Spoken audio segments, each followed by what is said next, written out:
Hello and welcome to the Mutual Fund Show. I am your host Neeraj Shah, and in times like these, it's very important to get the right advice to try and understand what should you do with your mutual fund portfolios. Is it time to do some rebalancing? Is it the right approach to think of rebalancing, if at all? If you're putting in fresh money to work, what are the kind of funds that you should put your money to work? Because I'm guessing one thing is a given, that these times don't last forever, and therefore there should not be any change to the investment strategy. If you have, there could be, or maybe there could be minor tweaks to it, but the process of investing, which a lot of Indian investors have gotten into a habit of, which is the systematic investing, should probably just continue.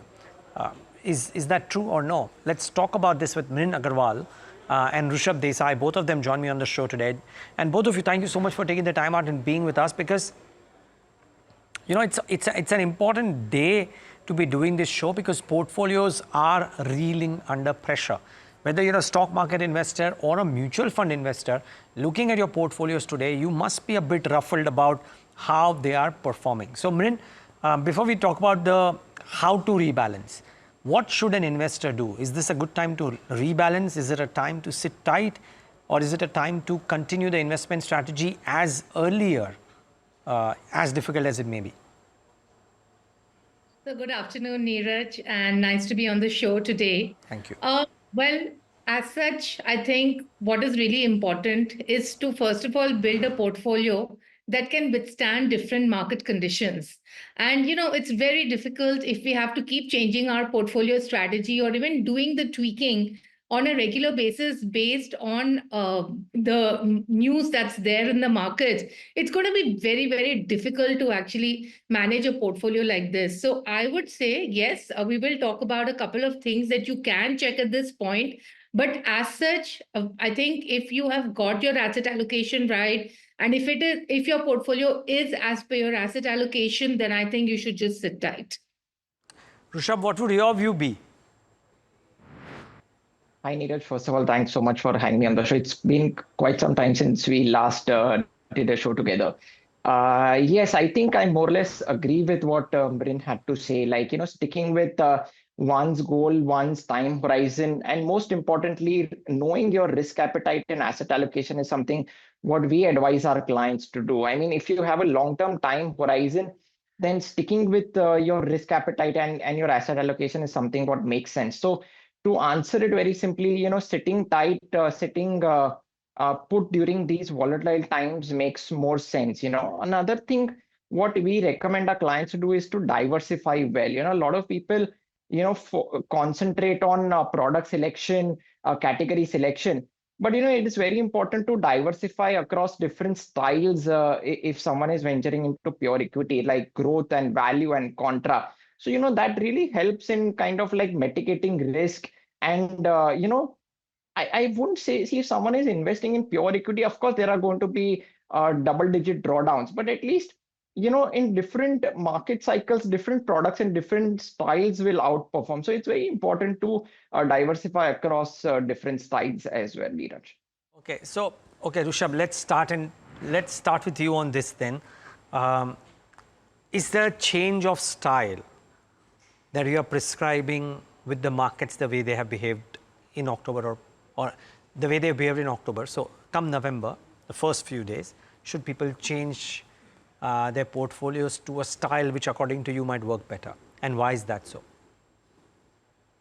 I think, what we recommend, and this is my personal portfolio as well, Neeraj. See, I invest 50% in growth and 50% in value. Right now, growth can consist of, say, like momentum and like pure value. Momentum and pure growth oriented strategies. And the value segment can consist of, value style and contra style as well. So I think investing 50% in growth and momentum and 50% in value and contra is something what I personally follow. I really don't need to bother too much about rebalancing too frequently, when markets fall, because see, currently markets have just fallen around 10%, which is very hardly. If you see the mid and small cap space, it's the valuations are still very expensive, right? So I think following a 50% growth and 50% value strategy is something what I would do. Sorry, one more follow-up. Actually, let me first go to Mrin. Mrin, I heard your opening answer. I'm just trying to understand. Would you do some rebalancing, some fine tweaking, or are you comfortable continuing with what your strategy was, let's say 3 months ago? Actually, Neeraj, that really depends upon what the investor has done. The issue that we really see today is, as always, trend chasing. And people have taken very high exposure to sector and thematic funds, for example, or they could be overexposure to, for example, mid caps or small caps where valuations are stretched. So the tweaking is going to really depend upon the stance of the investor. As such, I do recommend rebalancing only once a year at the end of the financial year. But at this point, if you are feeling uncomfortable as an investor, the first thing that you need to be asking yourself is that, are you ready for market volatility? Because of 10 to 15% drawdown every year is very normal, firstly.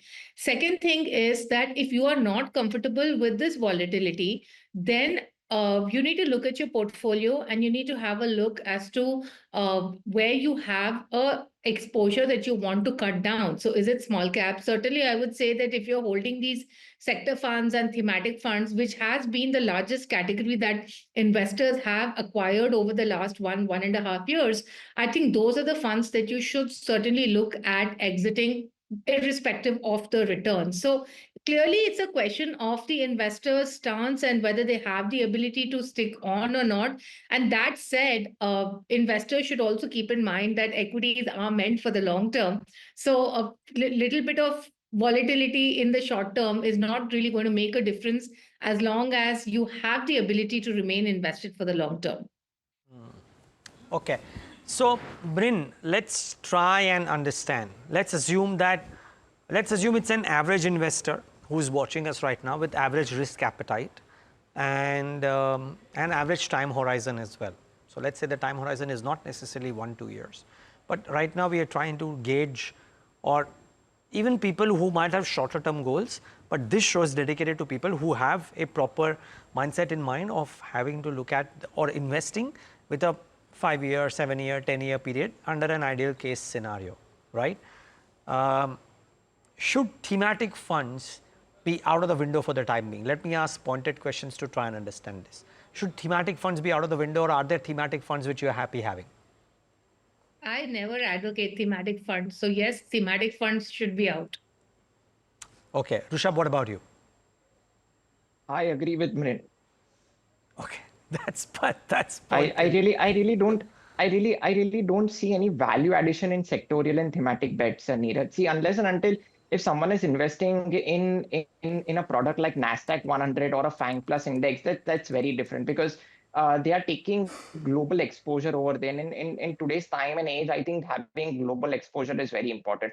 But see, if you see the thematic and the sectorial funds today, I mean, if I diversify well across flexi cap, multi cap, mid cap, and small cap, automatically, sectorial and thematic rotations is going to happen from the fund manager side, right? So I really don't see a lot of, uh, you know, cluttering your portfolio with too many funds. And of course, see, there has been plenty of liquidity over the past 2-3 years. Returns have been phenomenal, and investors are more or less pumping in money looking at to the past returns.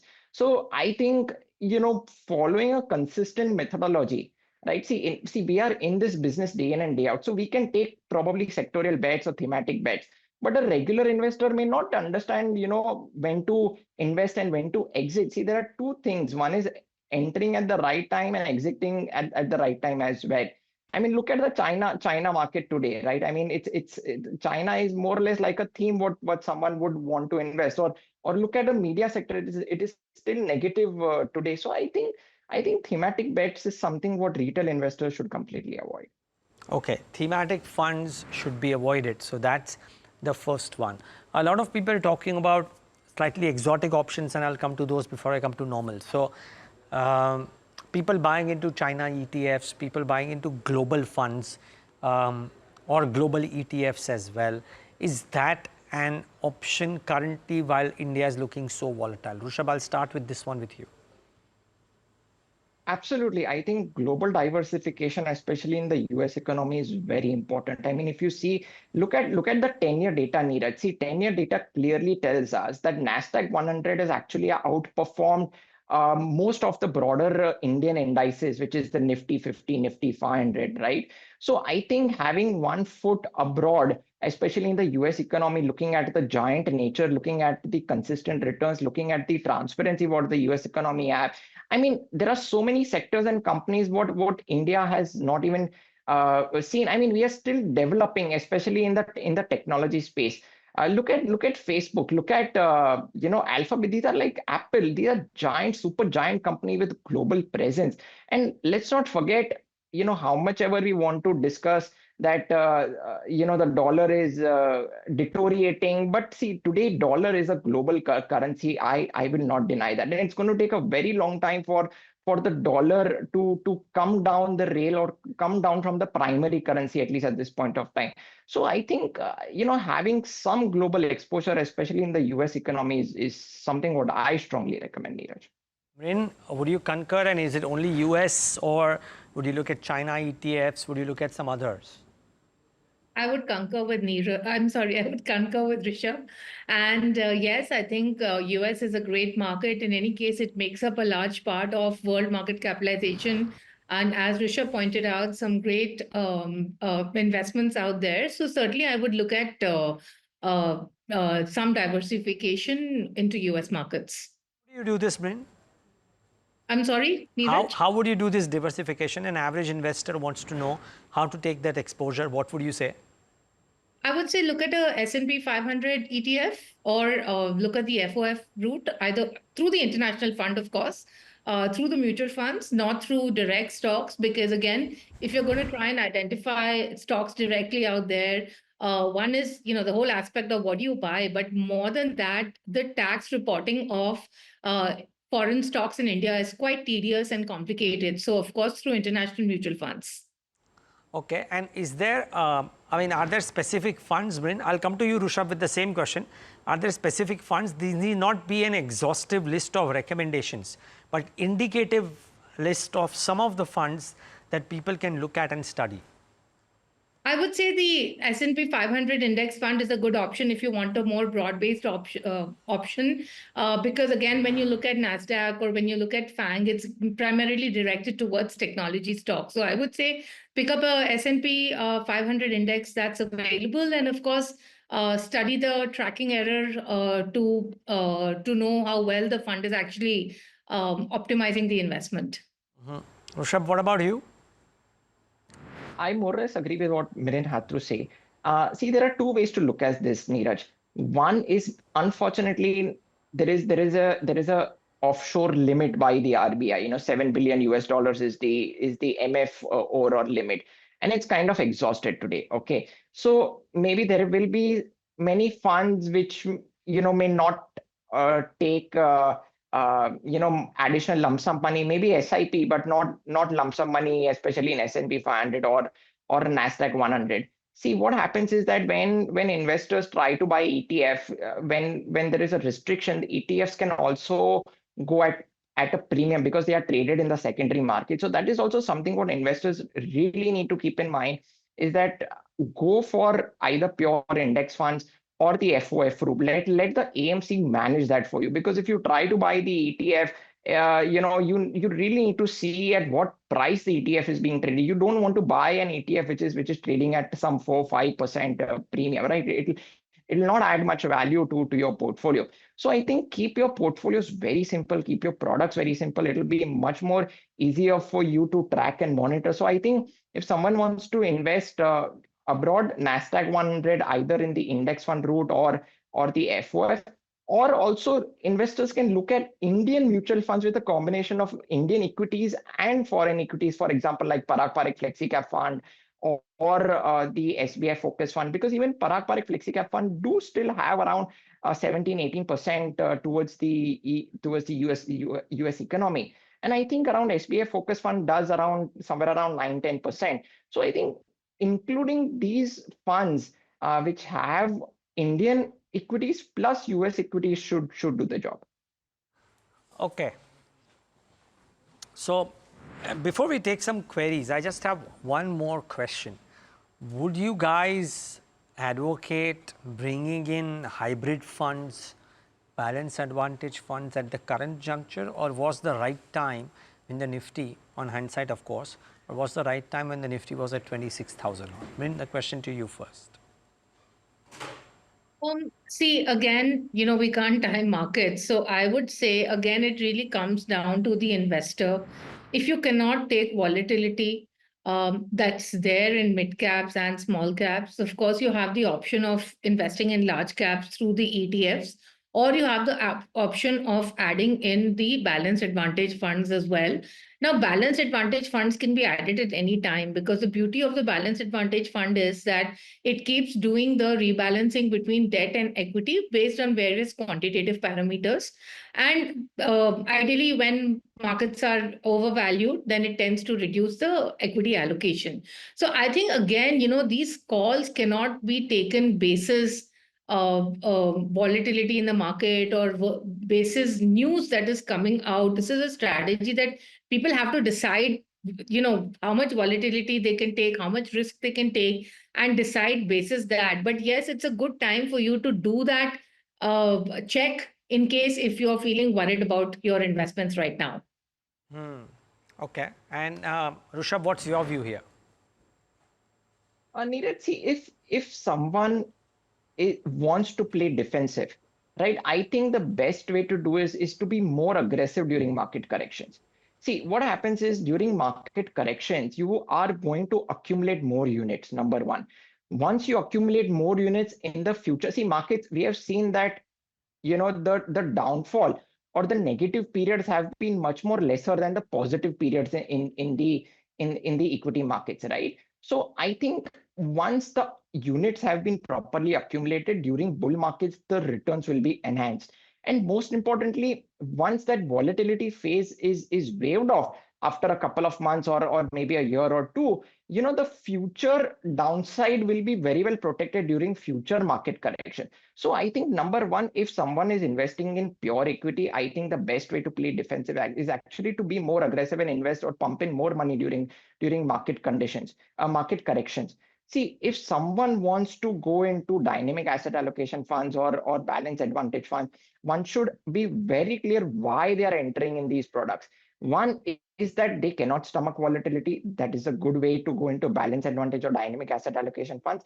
Number two is that they don't want to time the markets. They don't want to keep on rebalancing from time to time, and they want to leave that to the fund manager to do the job, right? From equity to debt and debt to equity. So once someone has a moderate risk appetite, someone who cannot stomach too much of volatility, and someone who does not want to time and rebalance on a regular basis, I think balance advantage funds and dynamic asset allocations funds are meant for that. Okay. Let's try and get in some queries going. G2 is the first question is from G2. Don't quite know the age, but G2 is ready to invest 50 lakh rupees into mutual funds with a long-term view. Considering current market conditions, a good time to invest, or should G2 wait until the US election outcome is over? Well, G2 is just a couple of days out, but he needs guidance on timing and strategy. Mrin, you want to help? So as I said, you can't time markets. First thing to keep in mind that long-term view means that you should be in it for at least 7 to 10 years. So that's my definition of long-term. Secondly, in terms of strategy, well, again, it depends upon how much risk you want to take. But I'm presuming that you're looking only at equity mutual funds right now. I always suggest that take a combination of index, like a Nifty 50 index fund, a flexi cap fund, a mid cap fund, and a small cap fund, because in this, you're getting exposure across the different market cap segments, as well as some amount of international exposure. Of course, provided you choose funds like Parag Parikh, which have international exposure. But I think one of each of these categories is honestly good enough. In the portfolio, it will give you large cap, mid cap, small cap, and international exposure.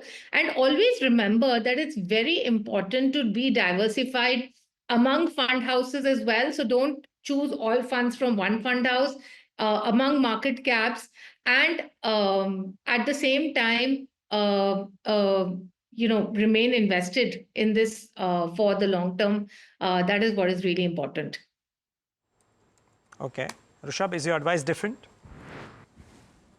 I think, investing around 50-60% into flexi cap and the rest can be divided into mid and small caps. This is something what I would recommend because it gives a good blend of both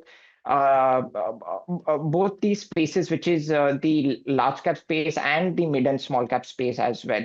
So I think, first of all, staggering investments is something what I would recommend because we don't know where the markets are going. I mean, the earnings have also been quite flat on a year-on-year basis. So I think we may see some kind of stagnation or the correction could continue for some more time. So I think don't just look at the US elections. It's a combination of everything, which is the global picture and plus the domestic earnings of how they are panning out to be at this point of time. So I think staggering investments over the next probably 3 months or so, this is something what I would recommend. So 50-60% into flexi caps and the rest can be divided into mid and small caps. Okay. Second query is from Aman Mehta. Aman is 33 years of age.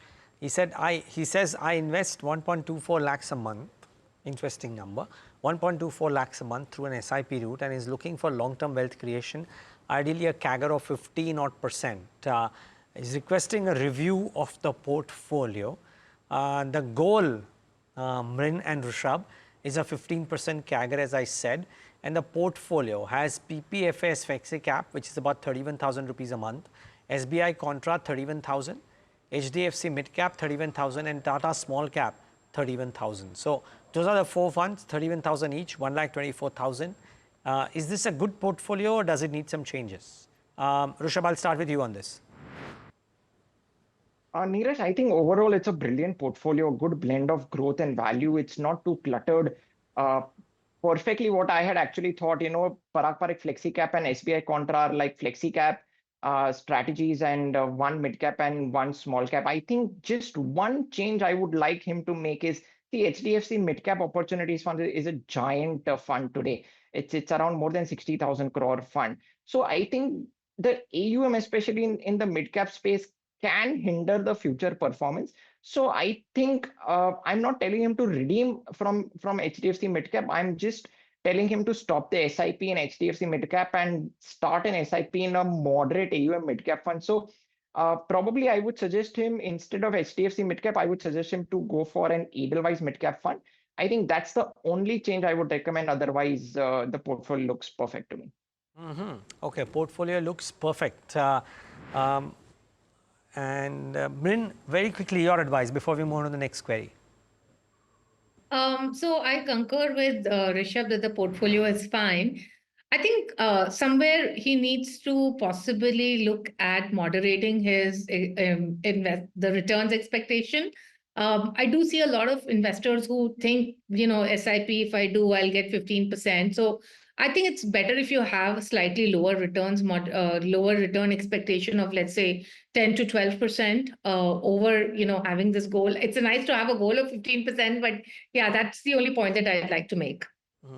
Okay.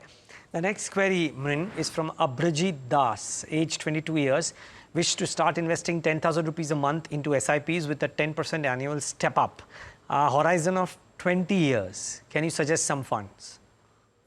Well, firstly, I'm happy to see that he's having this step up plan in place because one of the key things which I advise on is to focus on the corpus because we are resuming average returns of 10 to 12%. So then a good way to actually build corpus is the actual annual step up, right? In terms of funds, given his age being 22 and the fact that he has an investment horizon of 20 years, I would say take some good risk, take higher risk and look at mid caps and small caps. So maybe like Mrin mid cap, SBI small cap. These are a couple of funds that I would suggest. Okay. Very quickly, I'll try and take one more query, and Rushabh will have to make this quick. But Rajesh Chaudhary, age 36 years, is investing 90,000 a month through SIPs across 10 funds. 24-year time horizon, expectation of 14% CAGR. Please review the portfolio. Rushabh will have to make this quick. The goal, as I said, 14%. The funds on your screen. PPFS FlexiCap 10,000, Mira Asset Consumer 10,000, HDFC Midcap, about 10,000 in HDFC Manufacturing, about 5,000 coupled with the HDFC Pharma, Nippon India Growth, Nippon Multicap, HDFC AMC, Nifty B. So about 9 funds. So there are two things, Neeraj. One is there are too many funds, which I would recommend to trim down. Number two is that he's concentrating on certain AMCs, which is HDFC and Nippon. I think diversifying across different AMCs and different products is something what I would recommend. I'm not a very big fan of the sectorial and thematic funds. So manufacturing, pharma, consumer. I think these are the funds I would like him to kick it out from his portfolio. Stick with 4 or maximum 5 funds. I don't think there should be more than five funds in one's portfolio, in one's core portfolio, especially on the equity side. So probably stick with FlexiCap fund. Introduce one more FlexiCap fund, like probably say Franklin India FlexiCap fund.